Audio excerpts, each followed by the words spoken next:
Hammaga salom. Endi sizlar bilan o'qituvchini ishonchli bo'laman. Endi ikkinchi kundalik o'yinchoqimiz to'g'risida gaplashamiz. Ya'ni o'yinchoqlarda zararli, zararsiz bo'lgan o'yinchoqlar bor. Ana o'shalarni qanaqalari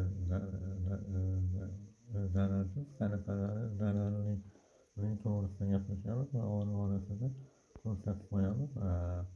Bolalarimizga, boshqa yaqin bo'lgan odamlarimizga qanaqa o'yinchoqlar, qanaqa o'yinlar qadriyatli bo'ladi, hammasini kekin o'rgatib boramiz. Asosiy birinchisini ko'rsatib qo'yamiz.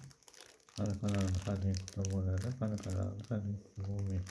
Hamda o'yinchoqning ustunliklari, o'yinchoqning mashinalarida qadriyatli qo'ysak, bola masalan bitta bolani necha yosh bo'lishidan qat'iy nazar yoshi kechgacha ota-onasini yoki boshqasini bezovta qilmagan holda necha soat bo'lsa o'ynab o'tiradi yoki o'ynab yuradi, zararsiz bo'ladi va foydali tomonlari o'sha beradigan savollarga aniq-aniq javob beradi.